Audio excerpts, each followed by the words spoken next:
Starting off strong with the dancing plague in number 10. The dancing plague sounds like the Harlem Shake, like it does, but it was real. It sounds like a bunch of people who just couldn't stop listening to ABBA.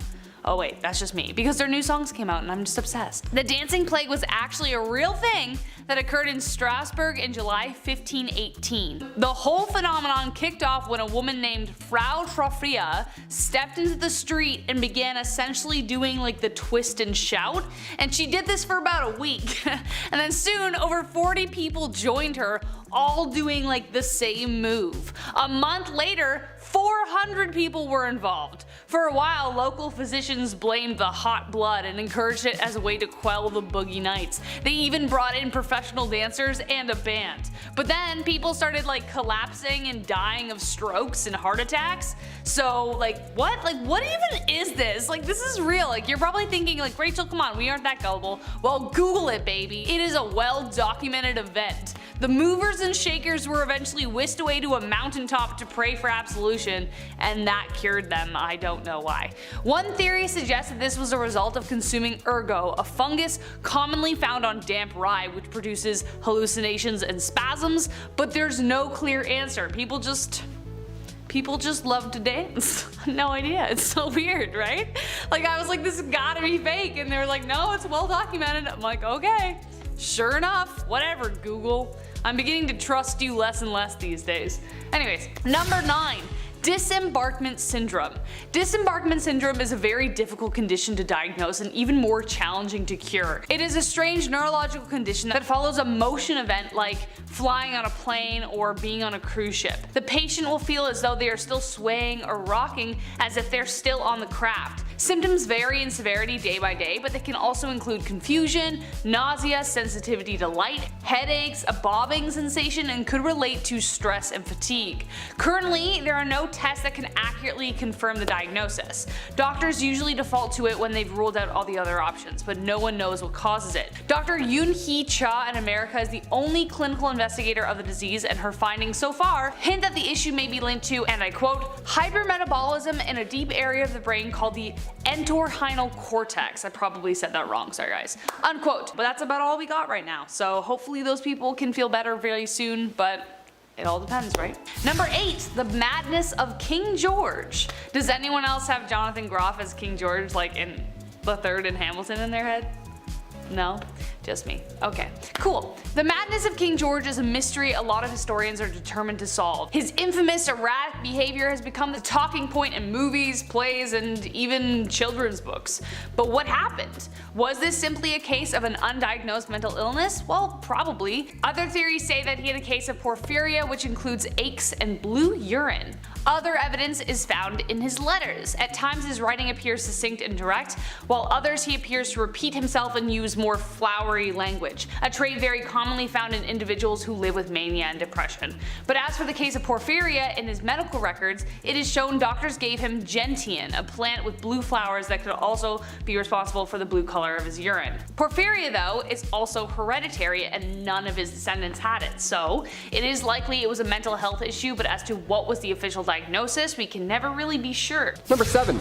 Nux vomica. In history, Nux vomica derived from the seeds of Strychnos nux vomica tree, very poisonous. It was occasionally used as a remedy for headaches. Not a good plan. This practice was based on the belief that the seeds contained compounds that could alleviate pain. Sure, again, good attempt, bad landing. Nux vomica was thought to have stimulant properties, increasing blood flow, relieving tension, all that good stuff, which in turn could provide relief from headaches. However, it's important to note that the seeds contain strychnine, which is a highly toxic substance, one of the worst for humans to eat, and their use as a remedy it's not supported by the modern medical knowledge at all. Safer and more effective treatments for headaches are now available. You don't have to be eating any poisonous nuts. Thank you so much. Number 6. Urine.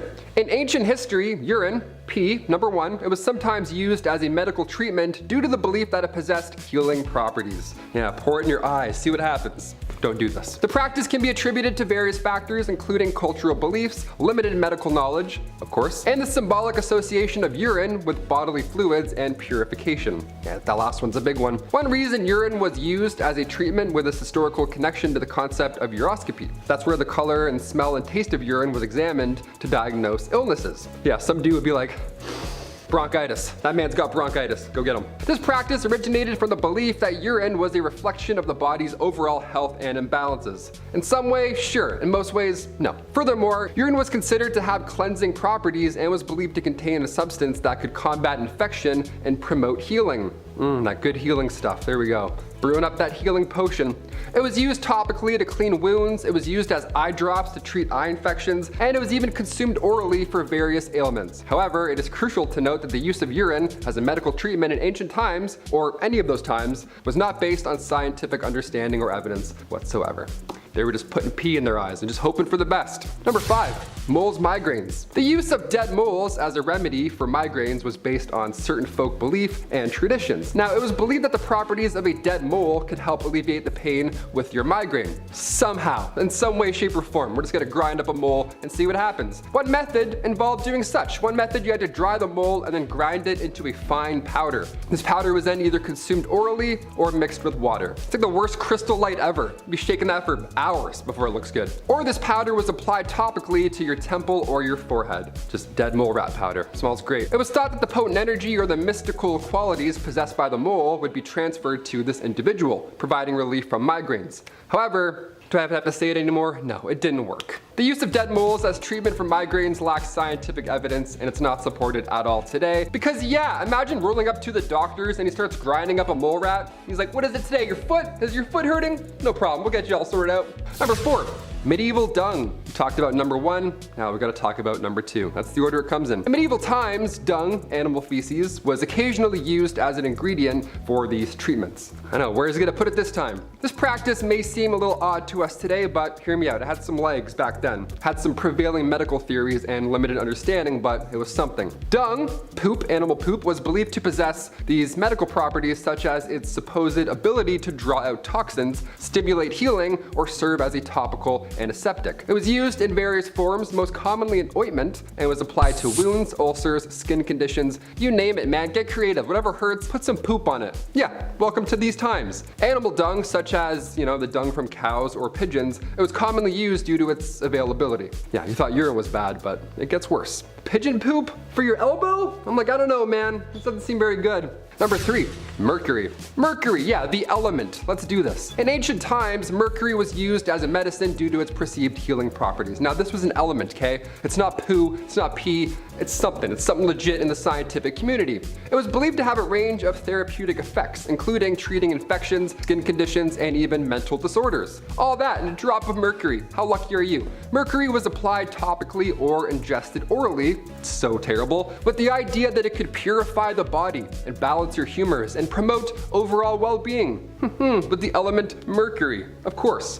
However, the use of mercury in ancient medicine was based on horrible, incomplete knowledge, and its toxicity was not fully understood at the time. Yeah, don't eat that. Don't put that anywhere near you. Prolonged exposure to mercury often results in severe health complications, including neurological damage. So if you have a headache, don't go back in time. That's pretty much it. Trepanation. Ancient trepanation, also known as trepanation. If you want to be all fancy, throw the fancy pH in there. It was a surgical procedure in which a hole was drilled or scalped into the skull. Now, this practice dates back thousands and thousands of years and it was performed in various ancient cultures for some reason. It was believed to serve different purposes, including relieving headaches, treating skull fractures, well, creating one, or my personal favorite, releasing evil spirits. Evil spirits, yes, finally, be gone. Trepanation was performed using crude tools and horrible techniques, often without anesthesia, so you'd be awake to feel most of it at least. The motivations behind trepanation in ancient times remained a subject of debate, encompassing medical, religious, and cultural factors. And also Saw 3, I think it's a little bit of Saw 3 in that one for sure, that's terrifying. And finally, number 1, it's all in your head. In the ancient Babylonian world, illnesses were commonly connected to, you guessed it, supernatural forces. Yep, next time you get a sore throat, it's the devil, nothing else. Malevolent spirits or divine retribution, all because you're sick. As a result, the role of Babylonian healers resembled that of priests and exorcists more than modern physicians, which is so silly. Their treatments incorporated elements of magic and ritualistic practices. For instance, if a patient exhibited teeth grinding, this healer would interpret that as a sign of a deceased family member attempting to communicate to them during sleep. So in turn, they're they're drawing, they're trying to talk back, I guess. Drawing from ancient necromantic texts, the healer would prescribe a peculiar remedy. The patient was then advised to sleep next to a human skull for an entire week. To ensure the effectiveness of this unsettling treatment, the tooth grinder, this Mr. Talky Talk, he was instructed to kiss and lick the skull 7 times every night. Which, I mean, first of all, terrible for your sleep. You're not gonna get a wink with that schedule. But also disgusting. Whose head is this? I have so many questions. Why? This is a fetish. This isn't a practice. These rituals demonstrate the intricate blend of spiritual beliefs and medical practices that characterize Babylonian healthcare. Growing up, I had a humidifier, so almost the same thing, kind of the same as a human skull. Number 10, made of stone. This one disturbs me so much and it's terrifying that it hasn't been solved yet.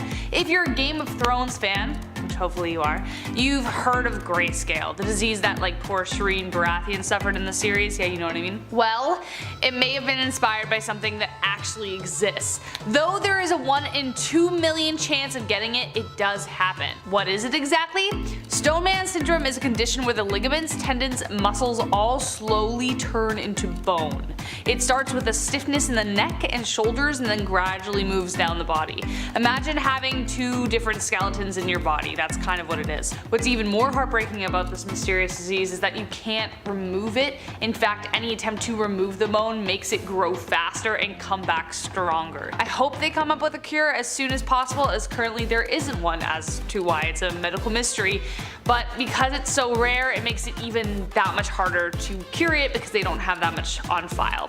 Anyways, let's keep going. Number 9, Sirenomelia. I pretended I was a mermaid countless times as a kid, and still do every time I do a dolphin kick in the water because I'm like, I'm a mermaid. But I kinda don't want to be, and I'm kinda glad I'm not because of this. Sirenomelia is the condition in which a child is born with their legs fused together in a way that makes them look like a mermaid. Sadly, it doesn't have a happy ending, as most children born with this defect don't live very long. The 2 most famous cases are that of Tiffany Yorks, who was the oldest living survivor, living to the age of 27, and Shiloh Pepin. Patients of this condition barely survive the womb or the first few years of life due to organ issues that follow the disease. The exact cause of Sirenomelia remains unknown to this day, as it appears to be a random occurrence and there's no way of predicting it. Number 8, Morgellons disease. This next one is a more controversial disease. Morgellons disease is an unexplained condition where a patient believes that there is something crawling beneath their skin. As a result, scabs and irritation erupt from persistent scratching, along with small fibers. It is controversial because the research done on the condition has yielded conflicting results. Some doctors think it is a result of a delusional infestation, while others believe it is an infectious process in the skin cells. The Center for Disease Control yielded a study that concluded it isn't caused by an infection. However, multiple studies have reported a possible link between Morgellons and another bacterial infection. To this day though, there is still no proven treatment or confirmed understanding of the disease, so for now it remains a medical mystery. At number 7, pee reading. Now this might not be considered a surgery, but this medieval age tradition was probably one of the strangest medical practices I have ever heard. In medieval England, people were known to get diagnosed based on their pee. Back then, they believed that the consistency, color, and taste of someone's pee could diagnose someone's ailments. They took this method of diagnosis so seriously that they published books for the wealthy so that they could do this practice at home, and these books included illustrations and color charts so that they knew how to judge their own pee. According to their text, if your pee was white, then it was the ideal color, and that meant that everything was working just fine.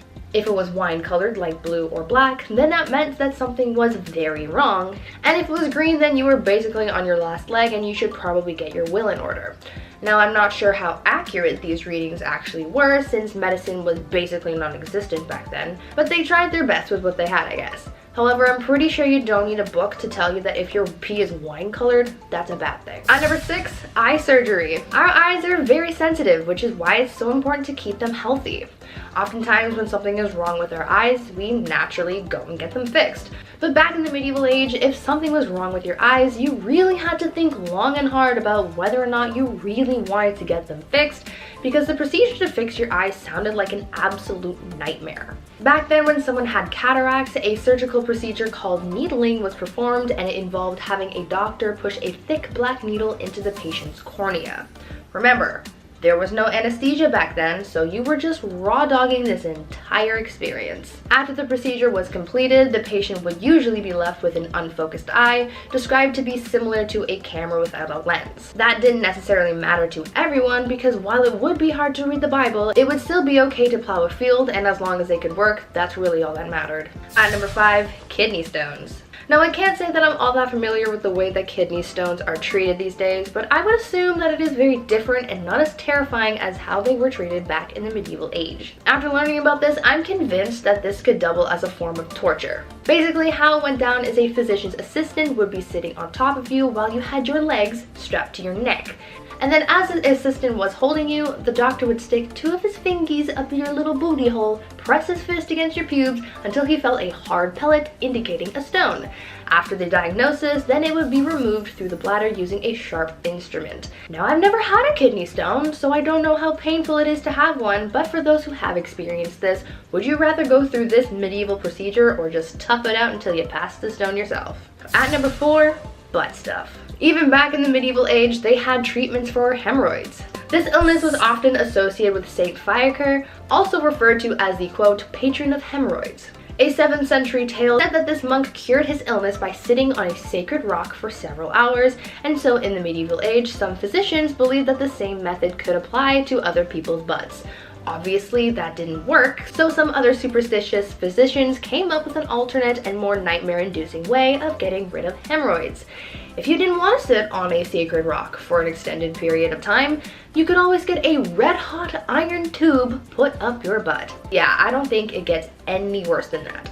At number 3, Belladonna. Belladonna, deadly nightshade, whatever you want to call it, doesn't make it any less poisonous. This plant is one of the most toxic plants around, but that doesn't mean that people haven't tried to use it in their personal use. Normally, we want to stay away from toxic things like chemicals and X's, but back in the days of old, people said full send and used belladonna as eye drops. Yeah, that's right. Even though this is literally poisonous, they thought, let's put it in our eyeballs. The organs that we use to see, because that's a bright idea, right? Many people, mostly women, used eye drops made out of deadly nightshade because it changed the size of their pupils to make them look more starry-eyed, and that was seen as a beauty trend. In moderation, these eye drops wouldn't really cause too much damage, but prolonged use of the poison could see some serious health concerns like stiff muscles, short-term memory loss, confusion, disorientation, and in some cases death, because it could literally paralyze your heart.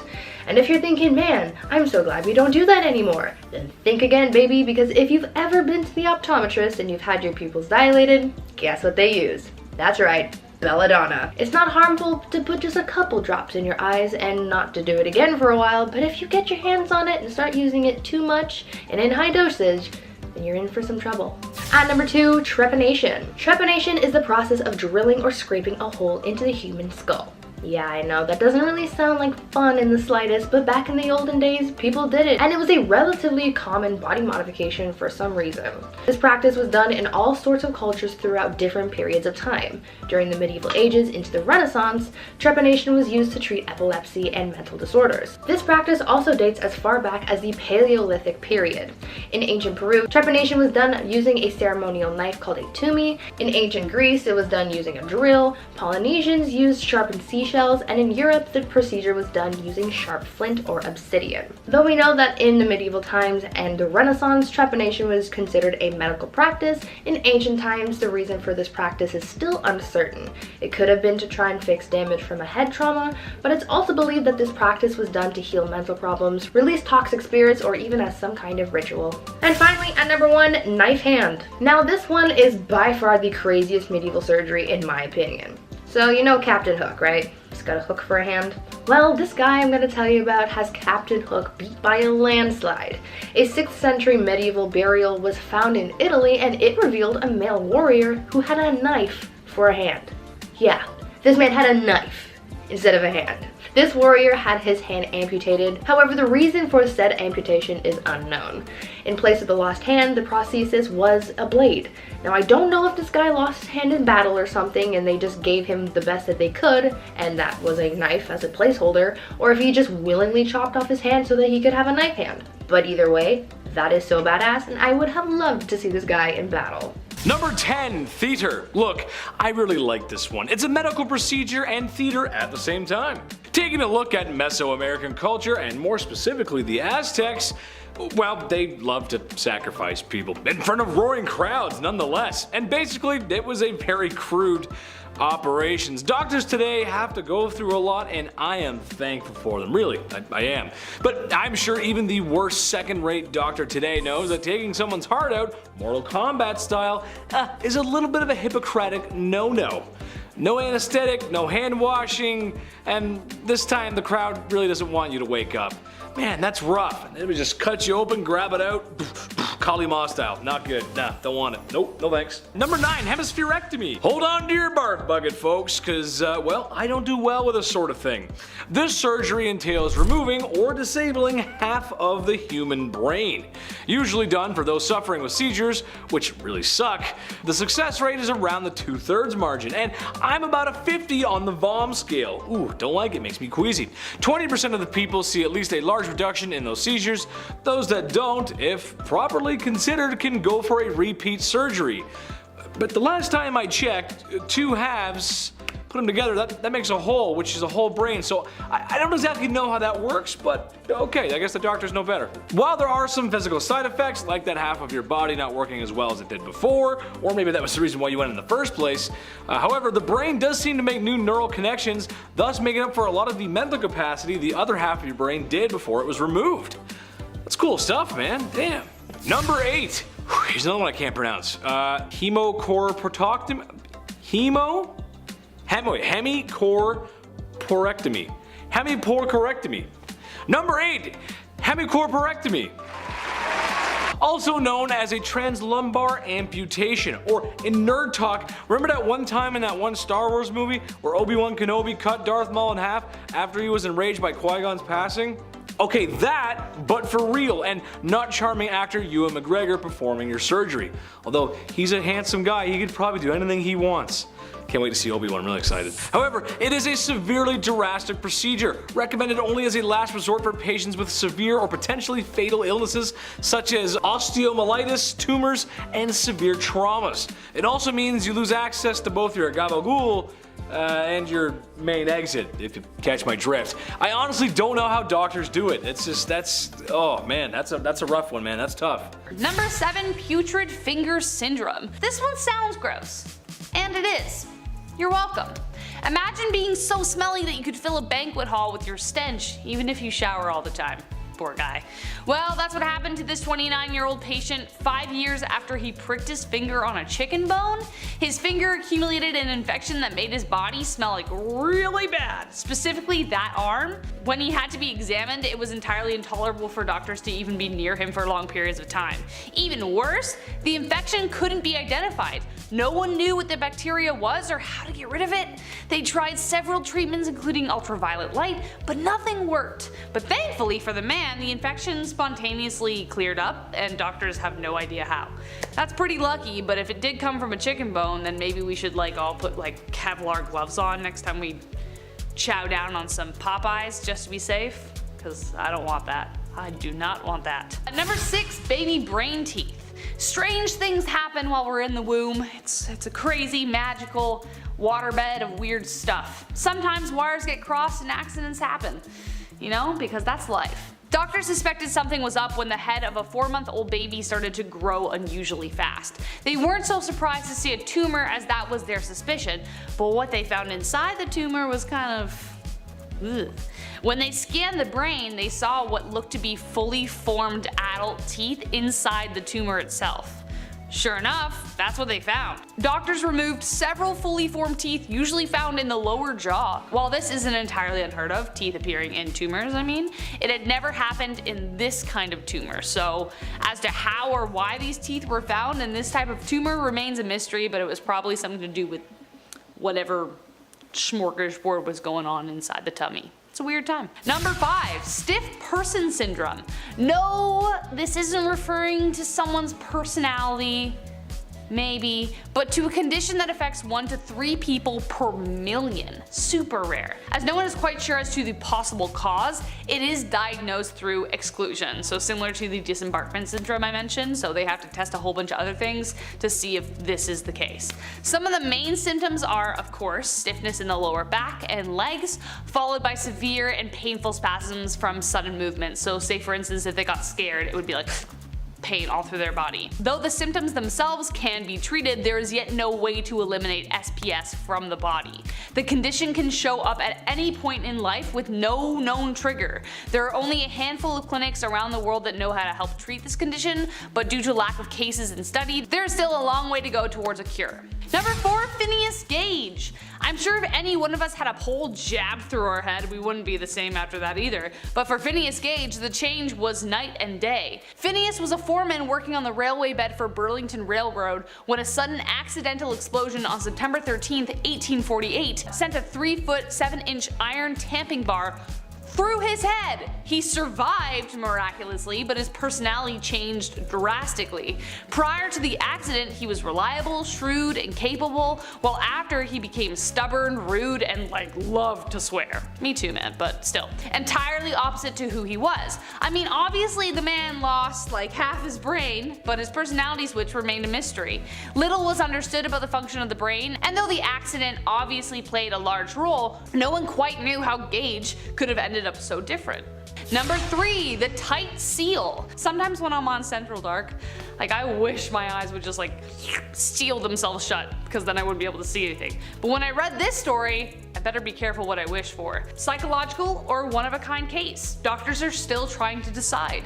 After recovering from a sinus and staph infection in 2008, Natalie Adler started feeling the strangest phenomenon. For 3 days, her eyes would seal themselves shut, only to release themselves on the 3rd day with her vision entirely restored. The seal would be accompanied by neck pain and body aches. Now over 30, Natalie has to get Botox injections to keep her eyes partially open and has been declared legally blind. She still suffers blindness at least once a month, but still has no confirmed diagnosis or treatment for her condition. However, Natalie remains hopeful and plans on writing a book about her journey. Number 2, the giggle bug. We've all, hopefully, laughed so hard that we can barely speak. But for Shu Pinghui, she was never able to stop. Ever since she had a fever when she was just 8 months old, the now 12-year-old girl can't stop laughing. Her parents are desperate for a cure, especially after the condition worsened after she was 2 years old. She lost her ability to learn how to speak, and now can only communicate through giggles. Her father has spent all of his wages as a construction worker, but still nothing has worked. What should be a sound that brings joy to her loved ones makes them all the more sad. The only hope currently on the table are tests specialists are conducting that include her frontal lobe. They suspect that the fever caused damage to the frontal lobe, but nothing has yet to be confirmed, so it still remains a really sad, happy mystery. Number 1, last but not least, Gloria Ramirez. I actually think this is an episode on Grey's Anatomy, but I can't remember, so just let us know in the comments if you know what I'm talking about. Right? The case of Gloria Ramirez still boggles doctors to this day. Also known as the Toxic Lady, Ramirez was sent to the emergency room in 1994 due to cervical cancer complications. Things were operating as usual until medical staff began to faint after experiencing severe shortness of breath and muscle spasms. There were also reports of an ammonia-like smell coming from her blood. Sadly, Ramirez died after kidney failure, but meanwhile 23 people fell incredibly ill, along with 5 who became hospitalized themselves. Every single one of them had come in contact with Ramirez. What's even more terrifying is that there was no explanation for the issues. Doctors defaulted onto mass hysteria, but there was no explanation beyond that. Officials conducted 3 autopsies on the body, which led to the conclusion that a product called DMSO cream might have caused it, but as for the other aspects, no one is quite sure. And that was our list of top 10 unsolved medical mysteries part 2. If you like this video, you know we listen to you. Like, follow, subscribe. You know what to do. We love you. Number 10, plastic surgery. Some celebrities you think are immortal when really it's just their plastic surgery that's fooling you. Unless you're Paul Rudd, he's definitely immortal. Sometimes it's obvious who's had it done, and sometimes it's really obvious who's gotten it done. Coming from the Greek term plastikos, which means to mold or to form, the oldest known plastic surgery took place in ancient Egyptian days. There's a medical text from the ancient Egyptian days that was named after the American Egyptologist who got it in 1862, and in it contains these ancient procedures. They look a little bit different from the shows we see today. You know, where it's like all these medical, we're gonna take this thing and put it into this guy's head. And you're like, how did they do that? This was a lot different. This is ancient procedures we're talking about. What procedure back then was to fix nasal injuries. This method used wooden splints, lint, swabs, and the first ever nose job was done. Even in 2000, a mummy was found with a prosthetic toe. So they asked volunteers to try walking with it to determine if it was created for purpose or for style. That's nice. Here, try on this mummy's toe. Take a lap, see how you feel. Are you cursed? Plastic surgery in the sense of reconstruction, that first account comes from India in the 6th century. The Indian physician Sashruta Shamita is considered the father of plastic surgery. His patients were more interested in the cosmetic side effects, whereas the Egyptian practices were to fix the nose. Now around 500 BC, reconstructive surgery was done in India as well to reform noses that were cut off as a punishment. Number 9, broken bones. Sometimes a bone breaks and it needs immediate medical attention. Maybe a bone is pushing into a vital organ, maybe it's healing the wrong way, or maybe it's just a toe and you can't do anything about it but hobble around the house all day and learn new curse words as you mumble them and hobble. We all had that one friend in school who always had a cast on, or that blue finger restraint. There's always the one kid. But what happens if you broke your arm in the 1300s? Then what? Well, you wouldn't get any cool signatures from your cool friends, but what would happen is that they would use these blocks of wood and cloth and just wrap everything around completely tight. Just the biggest cast possible. You actually could sign your name on this thing as many times as you wanted. I take that back. This thing was, you pretty much had a coffin around your leg, more or less. Number 8, trepanation. One of history's oldest surgeries, trepanation was the worst, that's for sure. To this day, we're not even sure why this was a thing, but we picked up a few ideas along the way. Turning the clocks back thousands of years, trepanation was the practice of drilling holes into your skull. A popular theory here is that trepanation was done to release evil spirits. Yeah, let's just drill holes into our skull and see if our mental illness just goes away.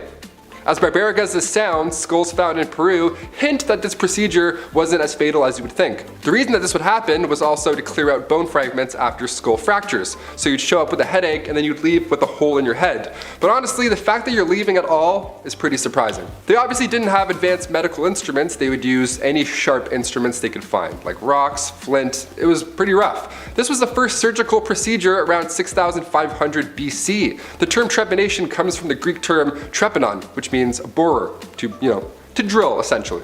Number 7, Landon Jones. It is rare for anyone to be able to resist the French fry. Everyone has that friend that says, no, I don't want McDonald's, like I don't want any. And then you order some and they always are just like, are your French fries? And you're like, get out of here, those are mine. Anyways, that would be me. Well, Landon Jones may be the only person who would be able to resist. On October 14th, 2013, the preteen Landon Jones woke up with a bacterial infection in his left lung, which was treated successfully, or so they thought. Landon lost his appetite entirely. This boy is literally never hungry. His parents have to bargain with him to eat, but unfortunately he keeps losing weight. After visiting specialist after specialist, the only thing doctors have been able to determine is that Landon may be the only one of his kind, which doesn't make it very helpful. There are no other cases like this in the world. Landon did start having absent seizures 3 years prior, which could provide some hint as to what is going on. The leading explanation is that it is a rare condition that affects the hypothalamus, the tiny area of the brain that controls hunger, thirst, blood pressure, and sleep. I wasn't able to find any recent articles referring to his progress now, but I hope, Landon, that wherever you are, that you are doing much better. Number 6, a water allergy. A human being can only survive without water for around 3 days, so this medical condition is definitely surprising. How can we be allergic to something we need to survive? The condition, while still a mystery, has a name: aquagenic urticaria, and affects less than 100 people across the world. Whenever someone with this condition comes in contact with water, they break out in hives and rashes that last around an hour, and researchers have no idea what the underlying cause is. The leading theory is that it is caused by allergens in the water, so patients are encouraged to drink purified water or bathe in purified water as well. But beyond that, they have no clue. Due to the rarity of the condition, there is very little data to study, but I think we can all be grateful it isn't common either. Number 5. Mandy Sellers. When Mandy was born, she appeared to be a healthy child until she started growing. Despite having a very lean frame, Mandy's legs alone weigh 200 pounds, 5 times the normal size. She was a medical mystery doctors had no idea how to solve. The only way they could foresee stopping the growth of her legs was amputation. This procedure eventually happened in 2010 when she developed an infection. Even stranger though, this didn't stop the condition at all as the leg started growing back. Imagine how frustrating that would be. Fortunately though, according to Mandy's website, she was able to go on an experimental new drug that helped to shrink her legs. Then finally, after years of suffering, she was able to be officially diagnosed. Mandy's condition is the result of a mutation of the PIK3CA gene, the only one of its kind, something she's pretty proud of.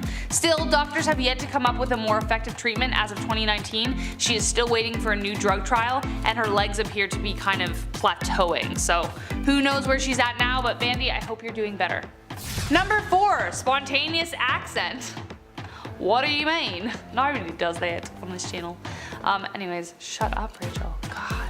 Imagine waking up one morning and finally having the accent you've always wanted. I'm sure there is someone out there who wishes for that. But Rosemary Dorr wasn't one of them.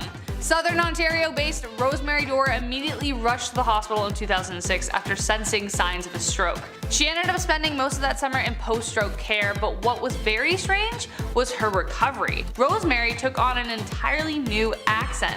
Her Southern Ontario dialect became that of Newfoundland, and if you live in Canada, you know how different those accents are. She couldn't shake it. Rosemary was suffering from a real condition called foreign accent syndrome. It's a thing! Only 60 other cases have ever been confirmed worldwide. The first known was a Norwegian woman during World War II who started speaking with a German accent after a head injury. Very, very poor timing. The exact cause is still unknown, but you know, hopefully Rosemary's learned to live with that. It's a pretty fun accent. Number 3. The girl who cries stone.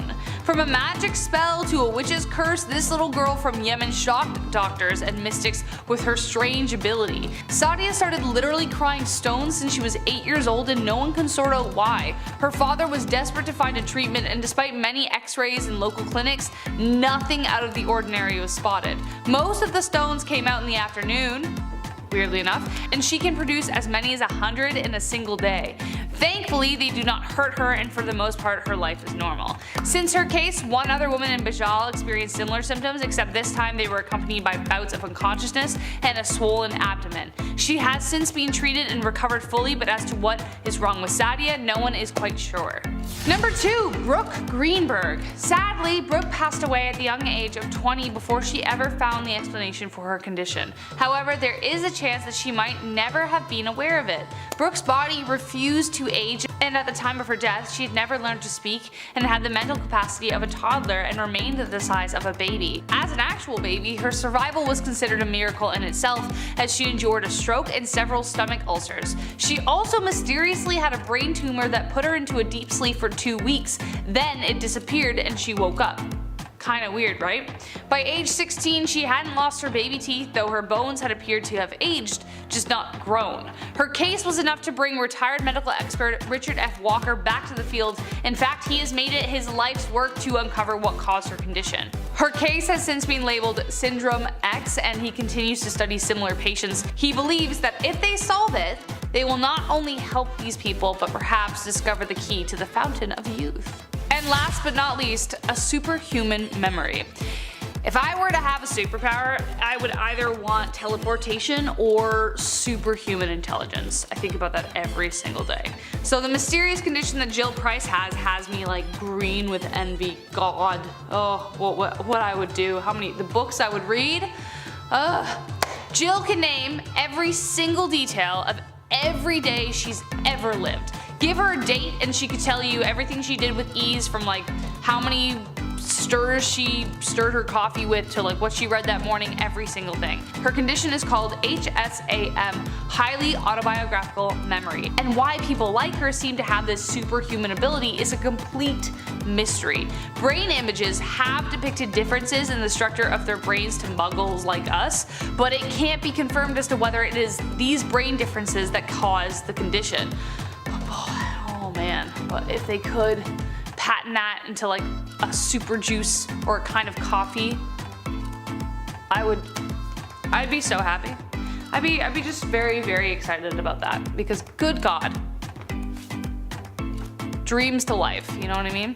Kicking off our list at number 10, dental surgery. Back in the ancient Egyptian world, it's not like you could just take a quick trip to the dentist to get your teeth checked out and cleaned, yada yada, and then you go home, whatever, right? The diet of the average Egyptian was most definitely not exactly, conductive to having an impeccable set of pearly whites. That's mostly due to the fact that the tools used to grind food would often leave traces of sand and or stone behind, which would naturally destroy your chiclets. And through documents found, there have been a few different dental treatments from that time that have been discovered, and it's pretty horrifying, like topical treatments and such. But one case was able to give us a glimpse into what is believed to be the treatment of an abscess, an ancient abscess. We love those. Even more interesting is a mummy that was found from the 4th dynasty. This mummy, in his first molar, was a bunch of surgically produced holes that they believe were used to drain an abscess, which clearly gives us some, very tangible evidence that dental surgeries were in fact happening all those years ago. And before we head into the rest of this list, we also have to remember that all this was done, or most of this was done, without anesthetics, right? No one's gonna put you to sleep, and then you wake up and you're like, oh, my teeth are gone, what happened? No, you were awake for the whole thing. It sucked. Number 9, Egyptian stitches. Yeah, gotta talk about Egyptians once again. I'm gonna talk about them quite a bit. They're the OGs. Just in general, while surgery did exist during ancient Egyptian times, invasive surgery wasn't quite as common because, well, obviously, like I just said, no painkillers, no antibiotics, the list goes on, right? No fun. One thing that's less invasive but still extremely important was seen quite a bit during these times. Use of stitches. Yeah, I've never needed any in my life, thank God, knock on wood that I don't need any stitches. Ancient Egyptians found different and effective ways to make their own sutures in order to close these large wounds. They did so by using plant fibers or hair or tendons or wool threads, anything, right? In the oldest known surgical text, which is referred to now as the Edwin Smith Papyrus that came from ancient Egypt, there are 48 different cases of stitches being described. 48, imagine being one of those 48. That's kind of epic, not gonna lie. Number 8, blood transfusion. Back around 70 AD, the Romans were pretty wild when it came to the Colosseum and the games that would go on inside. There was, a lot of bloodshed, and crowds would rush the arena after the day was done.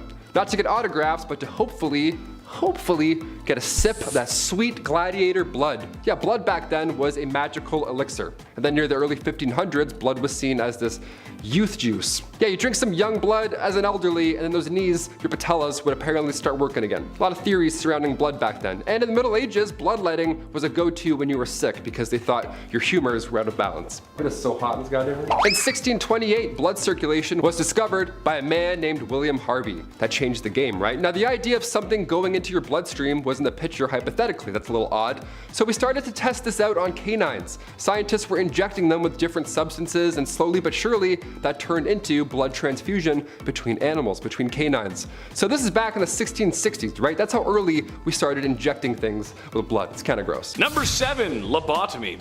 Hello there, lobotomite. What brings you to the big empty? Follow New Vegas reference, anyone? Gotta have a little fun in this list. Talking about some weird stuff, gotta have some fun. Well, yes, lobotomies. Maybe you've heard of them, maybe not, most likely. But basically, it's a surgical procedure that severs most connections of the prefrontal cortex. If that sounds like a really bad idea, that's because it is.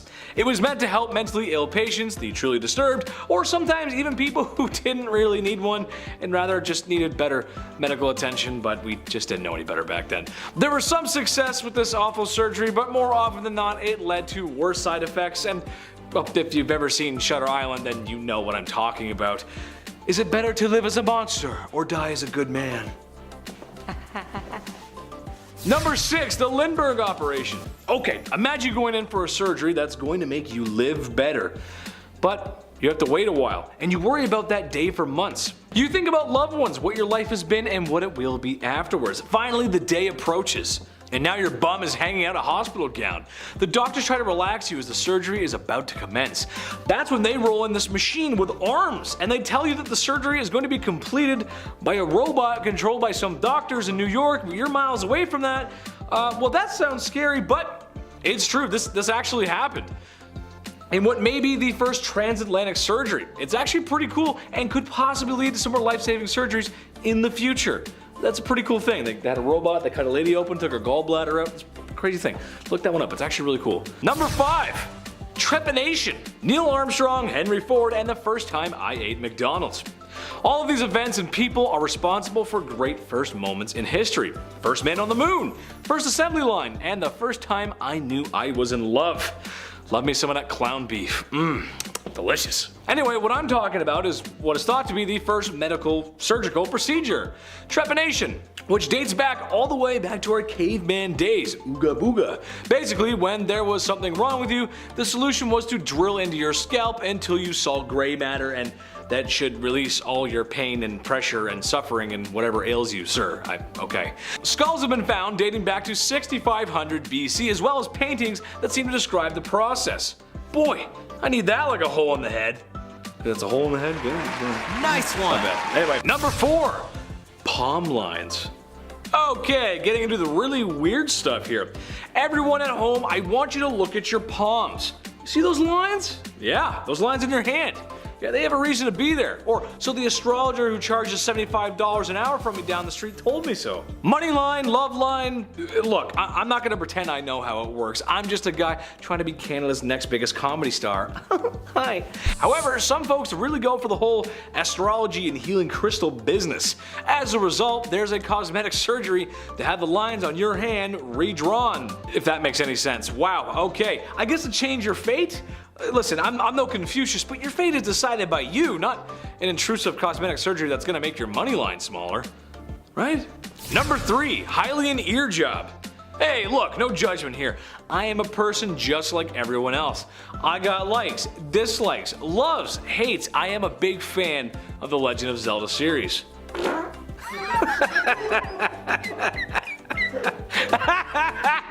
You weren't expecting that one, baby! Ocarina of Time, Majora's Mask, Breath of the Wild.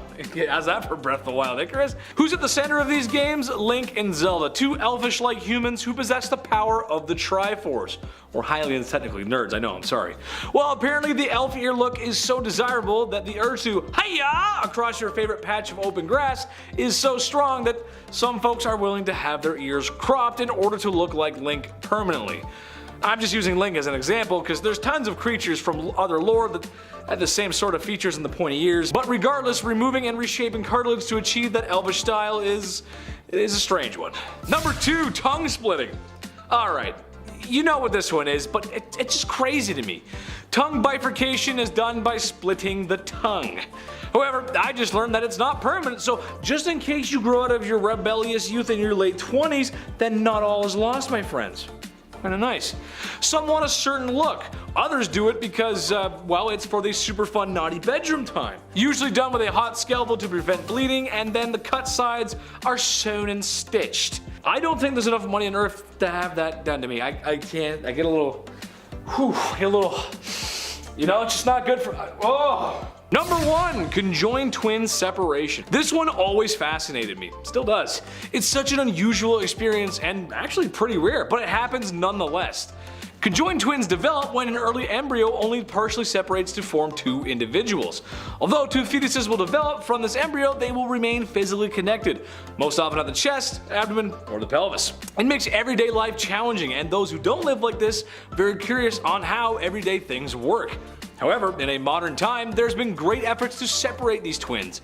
Every situation is different, and some simply just don't qualify because there are too many vital organs that are shared. However, I think it's amazing. It's a feat of medical science and technology to give people the life that they deserve. To any doctor that's ever pulled this off, thank you. You're amazing. 70% of them are female. I learned that too right before I came in. 70% of conjoined twins are female, and the rest are male, which is a weird stat. That's kind of interesting. I don't know. Number 10 is chloroform the hiccups away. Nowadays we know a nasty case of hiccups is curable by just holding your breath or chugging a bunch of water. But if this was 1899, you'd be prescribed chloroform. Known by many as the mysterious liquid on the rag placed over someone's face to make them faint in many period pieces or cartoons, chloroform gained popularity after Queen Victoria demanded demanded its usage during her labor in 1853, after having been denied it in her previous labors. By taking these lengths to reduce the annoyance of hiccups, your vital organs may pay a steep price. Chloroform has the potential to damage the nervous system, lungs, and trachea, as well as the liver and kidney when exposed long term. This is just one of many medical remedies that we'll be covering from the first Merrick Manual of Diagnosis and Therapy, the oldest continuously published English language medical textbook. All the quack treatments in our list today used to be found in this mass encyclopedia. For instance, number 9 in our countdown is smoke inhalation for asthma and other lung conditions. This may be one of the more counterintuitive remedies on our list, as it's easy to see now that smoke is not beneficial for asthma at all. Through the late 19th and into the next, however, inhaling smoke or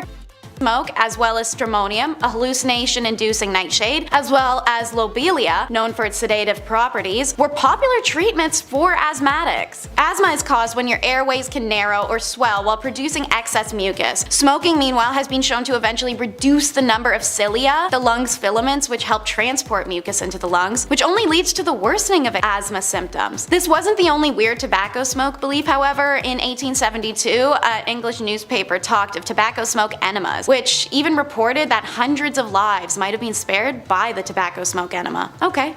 Weird enough. Plasters, no, not the British word for band-aids, is number 8. This medical treatment was said to have sucked the badness out of a person. They were like a nicotine patch, made up of a thin layer sheet of wax as well as leather, and it was able to stick onto the skin. In the wax, there were remedies such as lead, opium, frankincense, tobacco, etc. This mix would be applied while still warm to ensure the adhesion of the plaster. Plasters were sold to anyone of any age and came in many different shapes and sizes so that they may be applied to different areas. What were they used for? Everything. Cough, cold, period pain, organ failure, alcoholism, headache, the list can go on forever. Seeing as they wanted the patch to pull as much badness from the body as possible, these patches could be left on for 2 days to 2 weeks to forever. Without washing, of course. Naturally, these patches trapped in a lot of moisture that could cause infections, blisters, rashes, and hives underneath, especially once the patch is removed and the skin is finally exposed to air. Number 7. Tooth extraction. You may not think of surgery when you talk about tooth extractions or whatever, but this for sure counts as surgery. Every time something gets removed from your body and there's blood, I'm gonna count that. Sorry. I had to get a tooth pulled a few years ago and I'm still haunted by it. It is so barbaric the way they do it. They don't slice a line and then gently slide the tooth out. No, they had 2 dentists just grab my tooth at the same time, put their foot up, and then just yank my tooth out. We're still there? Really? Back in the day, pulling teeth was done not to make room for braces, but to solve any problem at all regarding your teeth. Cavity?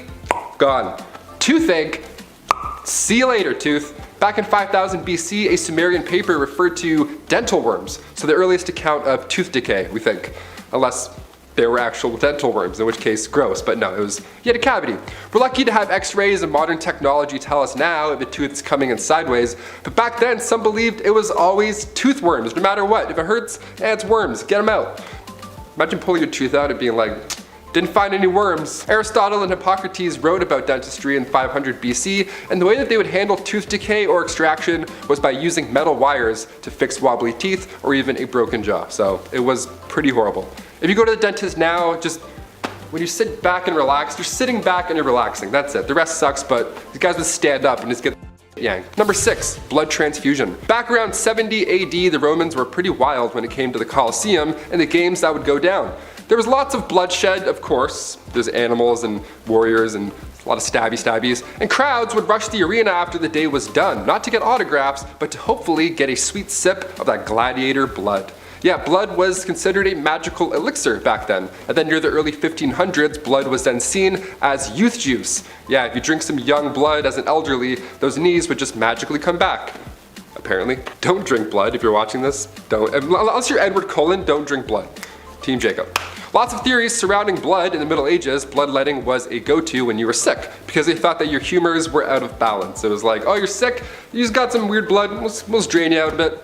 Vampires, all vampires. In 1628, blood circulation was discovered by a man named William Harvey, and that just absolutely changed the game. Now the idea of something going into your bloodstream was in the picture.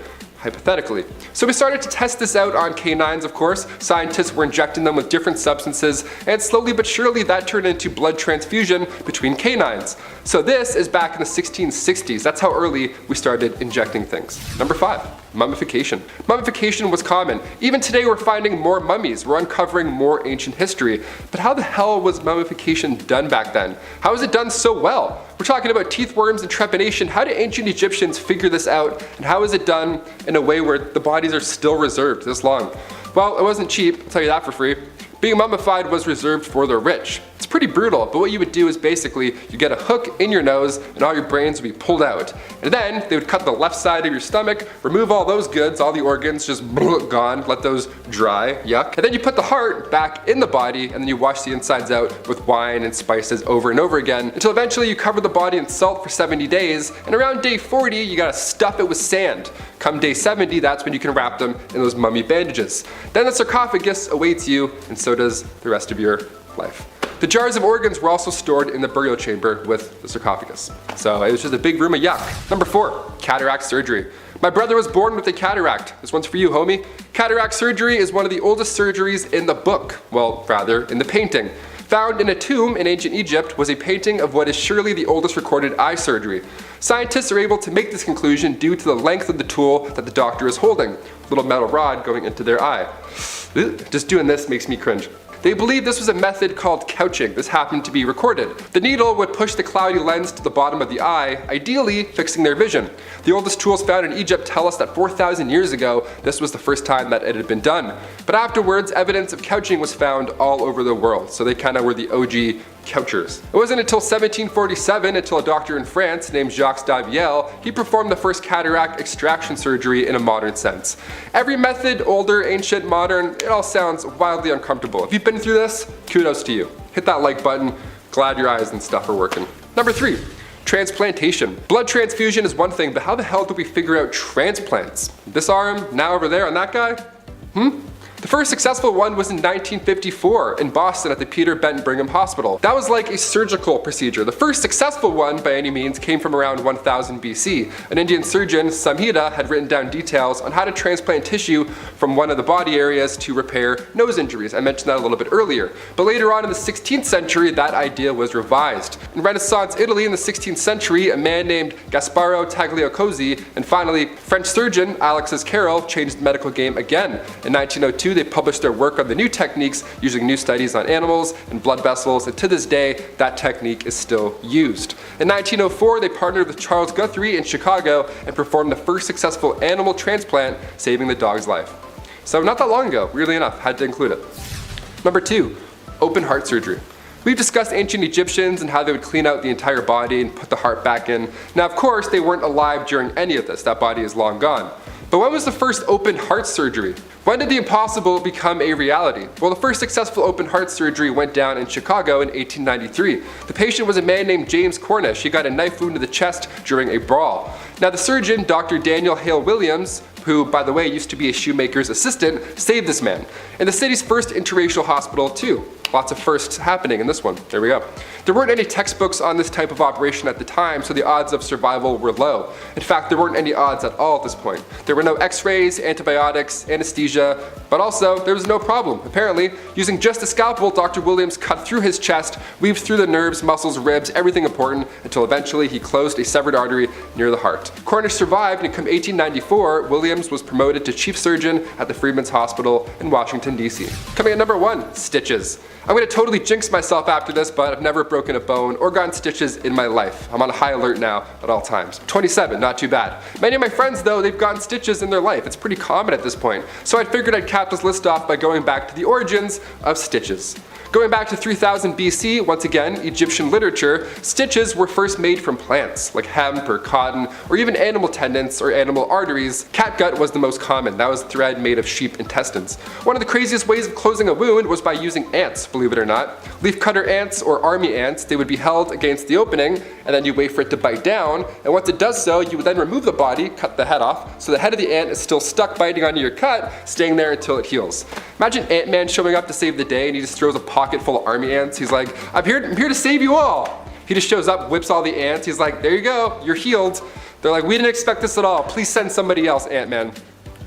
Gross. When prescribed this medicine, you'd probably ask yourself, will I stay or will I go? This article from 1899 reports on a hotel in Australia where you could go for rheumatoid arthritis treatments. What makes it so special, you may ask? What will you get at this supposed Airbnb to earn a 5-star from you? Well, the so-called treatment at the so-called hotel could only happen whenever a nearby whale died. A bunch of dudes on boats would go up to the floating whale, bring her closer to the coast for easier corpse access, and then dig coffin-sized holes into its body. Why? Oh, you know, so patients could be rowed up to the whale and cozy on into one of the carcass coffin holes for a couple hours. This process allegedly relieves soreness and inflammation of extreme arthritis cases. But what may be the best part is the treatment was reportedly to be discovered by a drunken man who was staggering along the beach near the whaling station of Twofold Bay, and who, seeing a dead whale cut open, took a header into the decomposing blubber. And to follow up on decomposing animal medicine, let's do some more decomposing animal medicine. Chinese baby mouse wine. Yes, you heard me correctly. However, it's not only being found in China, having spread to Korea, Kazakhstan, and a few other of the Asiatic countries. Can't swallow a tequila worm? Imagine accidentally chugging down a small mammal. Whoops, haha, just gotta go puke my entire body out of my nose really quick. But apparently this potent health tonic is said to combat anything from asthma to liver disease. In order to make the concoction, you'll need between 10 and 15 baby mice, no more than 2 or 3 days old before their demise. Apparently, their death age is super important for the quality of the wine, as is the fact baby mice should be furless and have their eyes closed. After which, the recipe states that the mouse body should be submerged in rice wine and left to ferment for a period of 12 to 14 months before the drink is ready to consume. Although in ancient tradition, baby mice wine has few fans due to the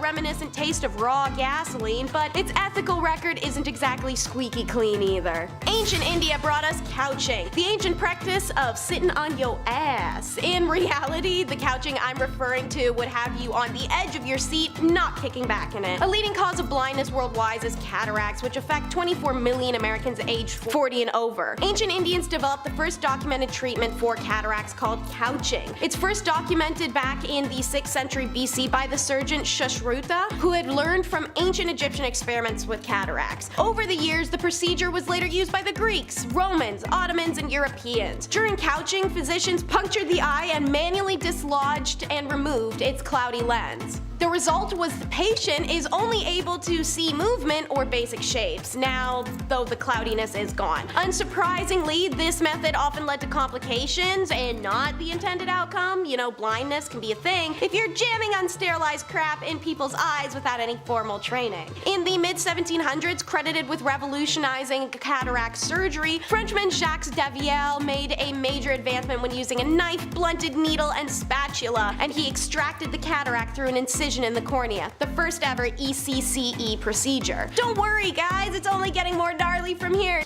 Number 7, cataract surgery.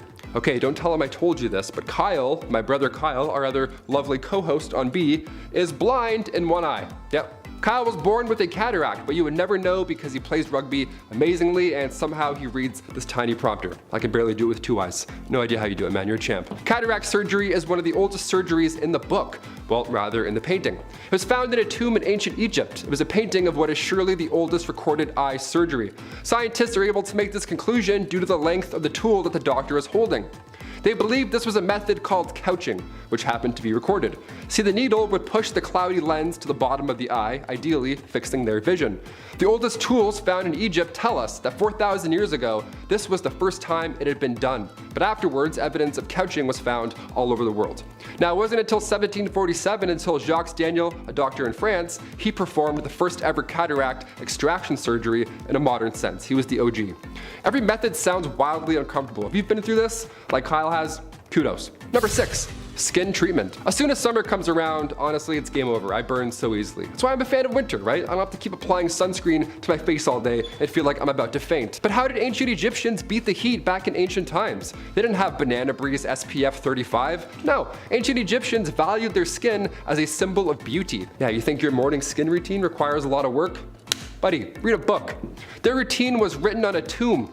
written on tomb walls and scrolls. They used rice bran containing UV absorbing gamma oryzanol. Yeah, that was used to block the sun off. Jasmine as well helped repair sun damage. Ancient Greeks would use olive oil as sunscreen, which as far as UV protection goes, it did absolutely nothing. You're burnt and dehydrated, but also you look good, okay? Tan lines, I see you. Number 5, cancer treatment.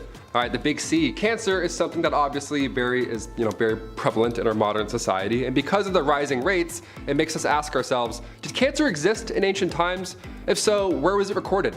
While they didn't call it cancer, it definitely did. Some of the earliest evidence of cancer is found in ancient manuscripts, mummies, fossilized bone tumors that have been found in ancient Egypt specifically. There are tons of examples and different forms of cancer that have been found throughout. Perhaps the oldest comes from 3000 BC, and it was found, like I said, in the Edwin Smith papyrus that we talked about before. Now, in this text, it describes 8 cases of tumors or ulcers of the breast and how they treated them back then, or at least tried to. See, back then, these tumors were removed by cauterization using a tool called a fire drill. Other than this though, the text says in reference to the illness that there is no treatment. So in ancient times and today, we're still trying to figure this one out. Number 4, tooth extraction. You may not think of surgery when you talk about tooth extraction, but this for sure counts as surgery. I've had a tooth pulled. It's pretty intense. Every time something gets removed from your body, I'm gonna count that. And if there's definitely blood involved, yeah, I'm gonna count that. Getting a tooth pulled is still so barbaric. Even today, they don't like slice a line and then gently slide the tooth out or anything surgical. No, they just have 2 dentists grab your tooth at the same time, put their foot up, and then yank it out. I was numb, sure, but it was still weird, okay? Back in the day, pulling teeth was done not to make room for braces, but to solve any problem, or all problems, regarding your teeth. Yeah, cavity, gone. Toothache, see ya. Oh, some plaque? No problem. Today, we're lucky to have x-rays and modern technology, to tell us if a tooth is coming in sideways or which ways. But back then, some believed that it was tooth worms. Yeah, this feeling over here could be a worm. Go get it checked out. Could have worms in your head. Gross. Aristotle and Hippocrates wrote about dentistry around 500 BC, and the way they would handle tooth decay or extraction was by using metal wires to fix wobbly teeth or even a broken jaw, aka ancient braces. Number 3, trepanation. One of history's oldest surgeries. Trepanation was also, it was the worst. It was horrible. To this day, we're not even sure why this was a thing, but we picked up a few ideas along the way. Let's talk about it. Turning the clocks back to thousands of years ago, trepanation was the practice of drilling holes into your skull. A popular theory is that trepanation was done to release evil spirits. Yeah, let's drill some holes in our skull and see if our mental illness just goes away. That'll help. As barbaric as this sounds, skulls found in Peru hint that this procedure wasn't as fatal as you'd first guess. The reason this would happen was also to clear out bone fragments after skull fractures, right? So you show up with a headache and leave with a hole in said head. But honestly, the fact that you're leaving at all is surprising, given the time. They didn't have any advanced medical instruments, but they did have sharp ones. This was the first surgical procedure. It was around 6500 BC. The term trepanation comes from the Greek term trepanon, borer, to drill. Number 2, rotting whale body. Okay, not all these are not disgusting. One of the most strange things on display at the Australian National Maritime Museum exhibit has got to be the whale carcass treatment. This is an odd treatment. Now, the cure for rheumatism back in the 19th century was to crawl inside of a dead whale's body and just hang out for a bit. And by a bit, I mean a full 30 hours. After that point, you would definitely be healed for at least 12 months. Yeah, it began in the town of Eden, obviously a whaling town on the southern coast of Australia. Only while this was happening, it was kind of funny, the user's head would be poking out of the whale. Yeah, like the world's worst sleeping bag, all tucked in there, getting better. It all started when an intoxicated man stumbled into a dead whale body, passed out, and then when he woke up, his rheumatism was cured, just like that.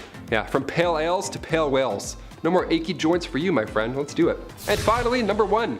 Egyptian nose job. Plastic surgery is more widespread now than it ever has been before, but it's all because it started a long time ago, especially in the ages of the ancient Egyptians. In the Edwin Smith papyrus, along with the documentation of trauma surgeries, bone fractures, fixes, and all that jazz, this text also shows examples of fixes for nasal injuries, which I gotta I have to seek some of that right now. I think I need to get my nose fixed. Can't breathe a lot. The treatment involved manipulating the nose into the desired position before using wooden splints or lint or swabs, anything really to hold it into place. You know, it's an ancient nose job. It's crazy, right? It's truly wild to think back about how much, these people had shaped our world and lives, especially our medical world today. While so much of the civilization still remains a mystery to us, right? It's crazy how much we still know and how much we still don't know. Number 10, mummies. This should come as no surprise to anyone, but yeah, mummies. Well, not the first and not the last civilization to mummify their friends and family, ceasing to exist, they are probably most known for it. Well, that and maybe the pyramids. The pyramids are pretty cool, I guess. The process of mummifying or preserving the body was thought to be important for the soul during the afterlife. If the vessel or your body was not intact, then your soul could get lost. Therefore, if you want the pharaoh to live forever in the afterlife, then you must pickle and preserve the mighty king. I don't want my soul getting lost. Number 9, 40-year-old's worst nightmare. Despite my best efforts and anti-aging cream, there will come a time when I will be old. Personally, I'm not worried about putting some mileage on. That's life. However, something I am concerned about is the effects of aging. Have you ever just noticed that you ain't as limber as you used to be?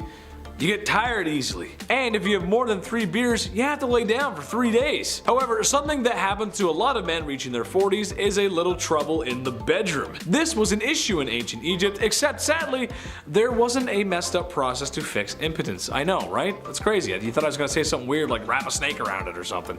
But no. When in modern times the cute waitress at the golf clubhouse just doesn't get your blood pumping anymore, you can reach for a small blue pill that everybody knows. Egyptians did not possess such luxuries and instead prayed for the Pishadil to work. Dear Desert Jeebus, please make my wiener work again. Thank you. Number 8. Ahead of their time. Ancient Egyptians just may have been ahead of their time and didn't know it. The Egyptians had tons of different herbs, plants, and methods for treating all kinds of ailments. Their alchemy skill was maxed out. I never did that. However, one method they came up with may have been helping more than they thought. A porridge mixture that was boiled down that contained tetracycline, which, just in case you didn't know, is known as an antibiotic. This would have been very helpful for the time, as a scrape on the knee could be the difference between living and, well, not living. While this was being used, it's unsure if the Egyptians really knew why this method worked.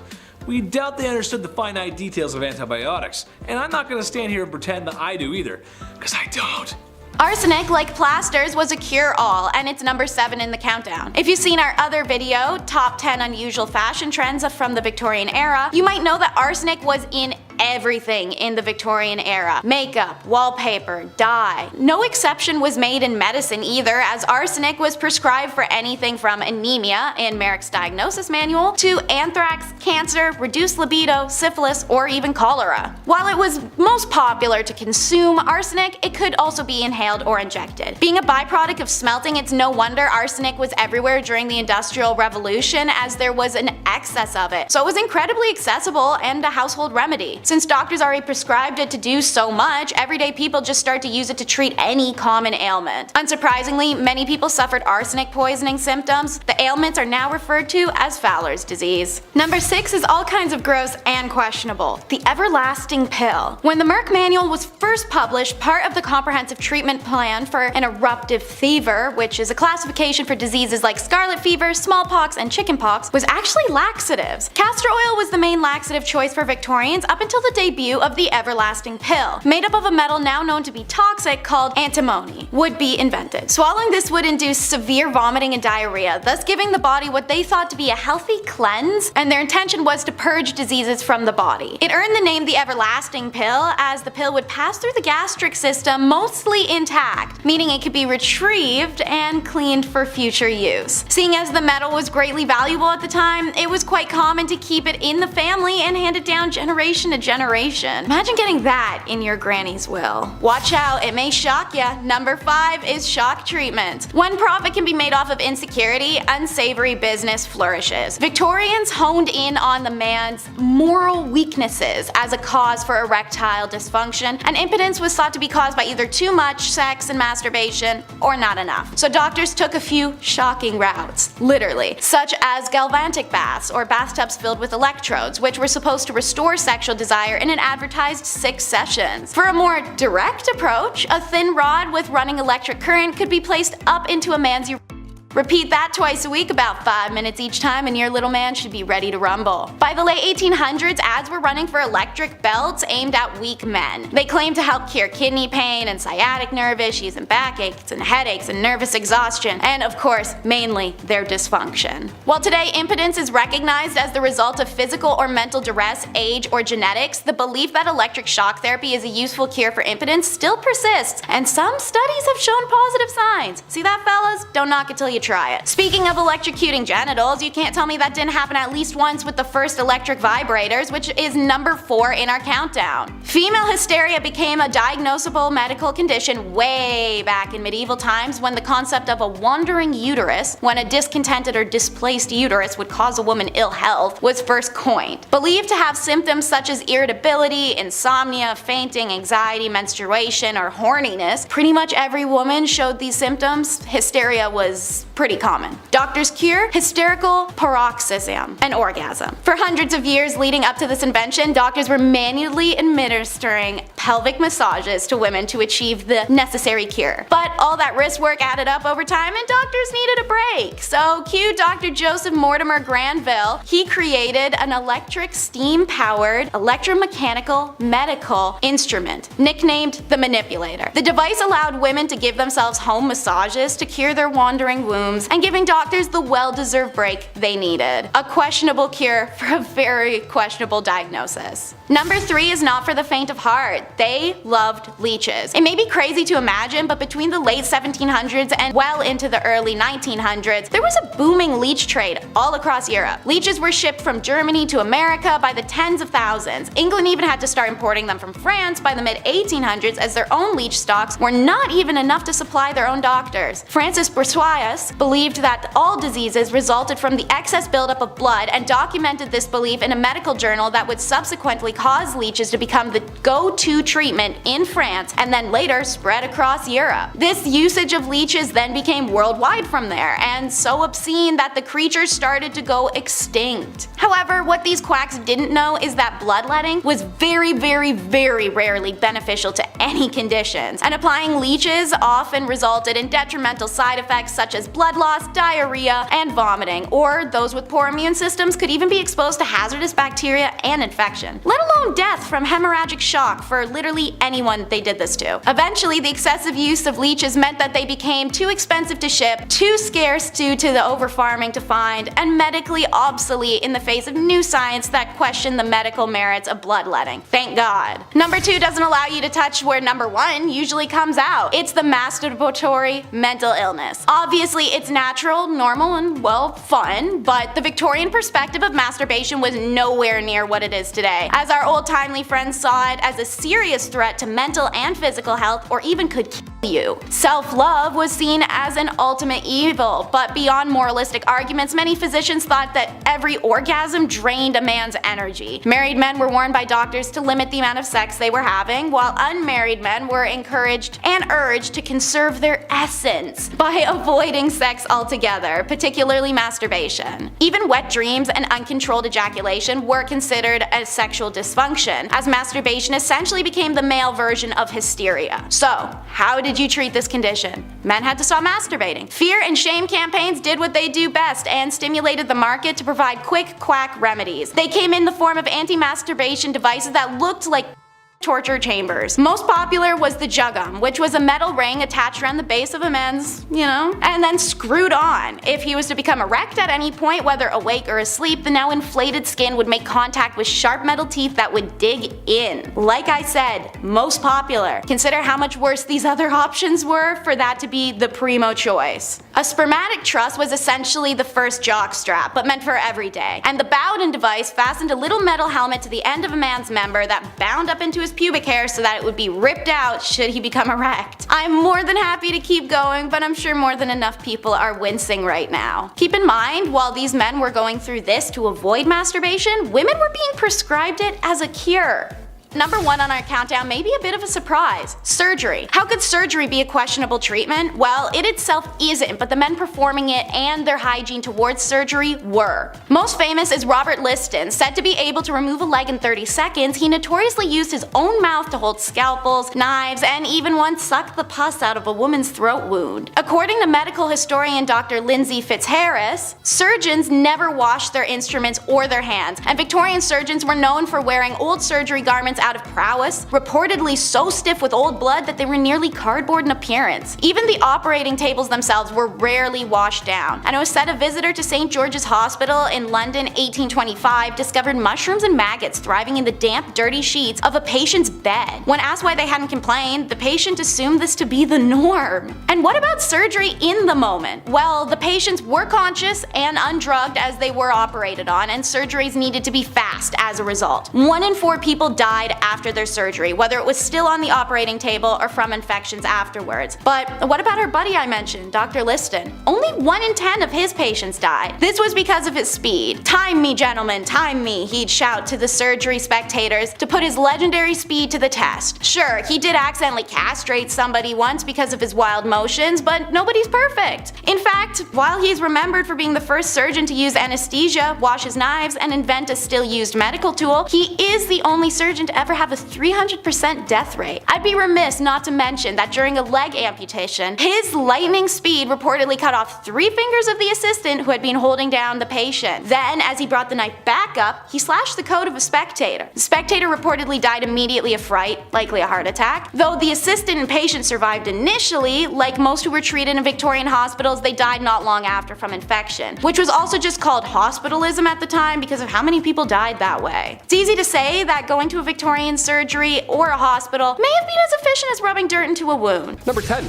Chloroform for asthma. Yeah, chloroform, like the see ya, that kind of stuff. In the past, chloroform was occasionally used as a treatment for asthma, believe it or not, albeit with limited understandings of its potential risks and side effects, of course, as are all of these. The rationale behind this practice stemmed from the belief that asthma was caused by excessive bronchial spasm or nervous irritability. Now, it was thought that chloroform at the time, with its sedative and calming properties, could relax the bronchial muscles and alleviate the symptoms of asthma attacks. On paper, sure, sounds maybe doable. Scientifically, we're like, no, never, don't do that at all, please God. Chloroform, a volatile liquid with anesthetic properties, was administered through inhalation. Patients would inhale the vapor, which was believed to have a soothing effect on the respiratory system, sure, providing temporary relief from the constriction and wheezing associated with asthma. Chloroform is a potent and toxic substance, known to depress the central nervous system and cause respiratory depression when administered in excessive amounts. Oh, additionally, it carries the risk of addiction and long-term health complications, so no, not a great start on this list today. Number 9. Flowers for cataracts. In traditional medicine, periwinkle flowers were sometimes used as a treatment for cataracts. Cataracts, a condition characterized by the clouding of lens in the eye, shout out to my brother Kyle, he's blind as shit. Periwinkle flowers contain alkaloids such as vincamine and vincristine, which are known to have pharmacological effects on the circulatory system. I sound like Bill Nye. It was believed that these compounds could enhance blood circulation to the eyes, potentially improving vision and slowing down the progress of these cataracts. People would prepare infusions or extracts from the flowers and then apply them topically or consume them orally in the hopes, again, mostly hopes here, that their vision problems would go away or something would alleviate. However, it's important to note that the efficiency of periwinkle flowers in treating cataracts has not been scientifically proven at all. Eating flowers is not going to help your eye. Of course not. You know what I mean? Cataracts are a complex condition with various underlying causes, and their treatment typically requires surgery or corrective lenses. Not a couple flower petals. That's not, what is this? No, definitely not. Number 8. Sour cream hands. Nice, that was my nickname back in elementary. In the past, old sour cream was occasionally used as a home remedy to alleviate chapped hands. Nice, let's do it. Taco Tuesdays, let's do it. The rationale behind this practice was that the lactic acid present in sour cream could, maybe, potentially, not really, help exfoliate dead skin cells and moisturize the hands. Sounds gross, but it kinda worked sometimes. The creamy consistency of sour cream was believed to create a protective barrier, preventing further moisture loss and promoting healing. However, before you go in and ruin your taco night at home, it's important to note that this remedy lacks any scientific evidence and may not provide long-lasting or optimal results. Yeah, sour cream. Just keep that on your wrap, not your hands. Then you're all set. Next is milk transfusions, which is gonna go super fast because I literally can't even think about this one for long. So, in the late 19th century, milk was believed to be the perfect substitute for blood, and the fatty/oily qualities in it would magically become white blood cells. Makes sense, right? Milk is white, women and cows produce milk, and babies, and out of all the animal udders out there, they're the most similar to human udders, so I mean, maybe it all ties in. Maybe it's all related. You know, old-timey logic. However, while a few instances of this procedure were successful somehow, many resulted in death, which is a lot more realistic to hear. In one instance, the injection of milk dropped the patient's pulse immediately to the point they had to be resurrected with a combination of morph and whiskey. The patient only lived 10 days after the operation. Shocker. Who's hungry? Anyone hungry? Got some yellow soup here for ya, because any food named after a color because it's also that color gives the energy of playing restaurant with a third grader. And similar to the table service skills of a third grader, yellow soup was crap, quite literally. In China, the medical use of fecal matter, fresh or dry, can be dated back to the 4th century BC. A total of 54 fecal medicines were found in 14 traditional Chinese medical systems. All of their names, original species, medicinal forms, and traditional uses were described in detail. These fecal medicines were commonly used to treat gastrointestinal issues, nervous system, skin, and other diseases. A 4th century Chinese doctor, Gi Hong, first had the idea of giving a potion made up of healthy person crap by mouth as treatment to someone with unhealthy person crap, such as severe diarrhea or food poisoning, and it may help cure them. Our boy Gi tested his theory and served up some dried healthy dung in a soup mix. According to numerous accounts, this remedy was an ancient attempt at what is now called fecal microbiota transplantation. And it worked. The good crap bacteria fought the bad gut bacteria. Today, the therapy is used to combat persistent infections which lead to uncontrolled diarrhea and abdominal aches, serious enough to impact quality of life. However, you don't gotta drink it like you used to. It can be an enema, colonoscopy, or suppository. In ancient times, singing Stutter by Mariana's Trench could have gotten you a hemiglossectomy, which is a word and a half right there. Sheesh. And speaking of half, that's exactly what they'd be cutting out. Half of your tongue. Used today to treat oral cancers, hemi procedures can be credited to the Prussian surgeon J.F. Diefenbach, who in the early 18th century got the idea that maybe chopping out half of someone's tongue would stop their speech impediment. So he gave it a try. An incision cut through the root of the tongue that he said stopped the spasm of the vocal cords. Perhaps his patients stopped stuttering because they passed out or were screaming instead, seeing as this would be done without any painkillers. By the 1840s and going well into the 19th century, it was believed that this horrific surgery done without anesthesia was a radical cure. Needless to say, the treatment was not effective, and sometimes patients died of blood loss. Today, we have the American Speech Language Hearing Association sharing positive impact speech therapy can have over chopping off tongues. Are you prepared to squirm? Because they are. It's maggot therapy. Because since when have flies and open infectious wounds made a good pair? Apparently more often than we think. Don't get me wrong, we've all heard the Reddit horror stories, finding a spider's nest in your ear canal or the cockroach nest under the super unbathed woman's, breast. But if flies come out in a live, decontaminated larvae form during ancient medical procedure called meiosis, well, they've actually been curing infected wounds as far back as the Old Testament, as told in the Book of Job. In the American Civil War, doctors used maggot therapy to disinfect injured soldiers' wounds. Its simple mechanics and ability to promote speedy healing make the benefits of maggots handy in or out of battle. So, what is it about maggots that bring even ruthless, cynical modern science to its knees still? For one, these bugs can dissolve up to 25 micrograms of necrotic tissue in under 24 hours, including infectious bacteria that burrow within. They're also self-limiting organisms. They can actually only attack dead flesh, and they can't eat healthy, so no doctoral or patient fears of excessive tissue damage. It also means a patient should feel the maggots while eating them. While the practice is almost as old as time, maggot therapy was only approved by the FDA in 2004 as a single-use medical device that must be stored under sterile conditions and is biohazardous waste, similar to leeches. My male audience knows I'm bad for finding those terrible testy-related torments and treatments, so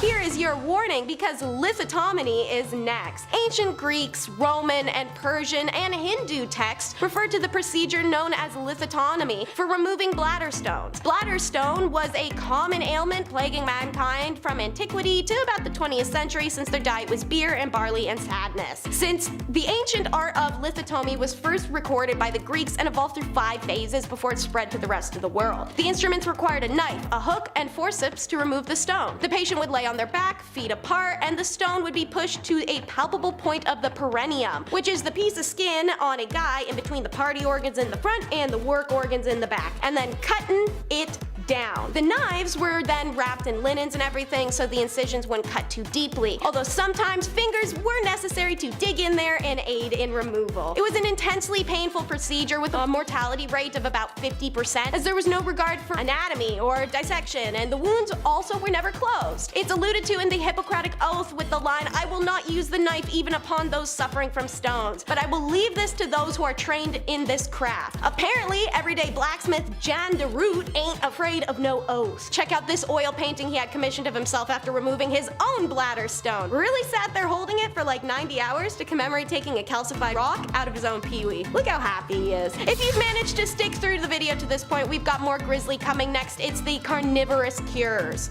Hypocrisy, ancient Europe's favorite practice aside from not bathing and abject racism. While they were reacting with disgust and outrage to reports of man-eating brought back by travelers to the New World, in this very period, people themselves were using corpse medicine and remedies consisting of human blood, bones, organs, and fat. Corpse medicine is originally found in ancient medical texts from India, China, Mesopotamia, and Greece. It was particularly popular with the Romans, and practically every culture around the world resorted to this gruesome range of practice. The Romans believed that the blood of fallen gladiators could cure epilepsy, and 12th century Victorian apothecaries were known for their stock of ground-up mummy powder. Meanwhile, in the 17th century England, King Charles II was known for enjoying a draught of King's Drops, a restorative brew made of crumbled human skulls and alcohol. In some cases, the sickly would even attend executions in the hopes of getting a cheap cup of freshly killed person's blood. Why let all that free medicine go to waste in the mud, you know? Their ideology was that by consuming the remains of the deceased person, the patient was also ingesting part of their spirit, leading to the increased vitality and well-being. The types of cures prescribed usually corresponded with the type of ailment. Skull used for migraine, human fat for muscle aches. Despite lots of evidence against it working and overall being gnarly, people felt the cures were efficient and kept up man-eating medicine for centuries. And now, the word scary really hits this treatment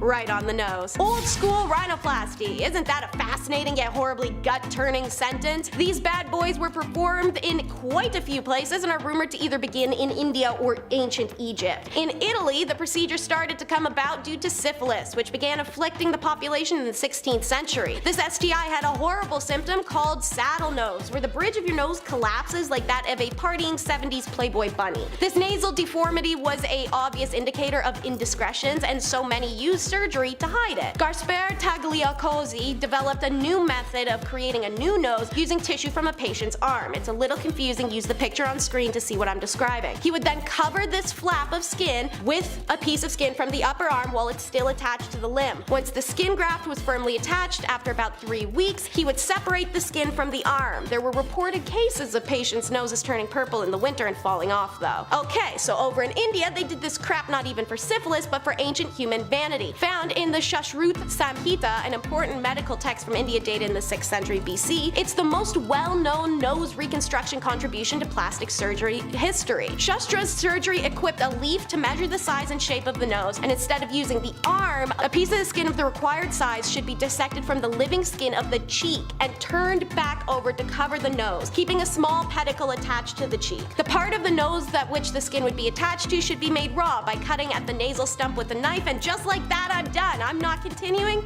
It's too gross. At number 10, bloodletting. Back in the medieval age, medicine just wasn't the greatest. I mean, they had a plague that wiped out 50% of the population in Europe, and even their quote-unquote doctors were overlapping jobs.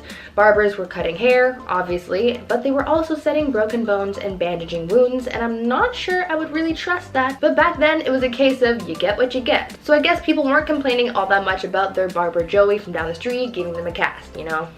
But other than the practice of patching wounds and whatnot, they were also practicing bloodletting back then, and it was a little much. Bloodletting was a practice of withdrawing blood in order to cure or prevent diseases or illnesses, so doctors would use things like leeches to suck blood out of their patients, but they also used scarification methods to scrape away the skin to drain the blood, and others used lancets to slice open veins, sometimes including the jugular vein. I'm so glad that we don't do this anymore because frankly, I would like my blood to stay inside of my body. Thank you. At number 9, the king's evil. Being a king or queen in the medieval ages might seem like a cool job, but I don't really think it was.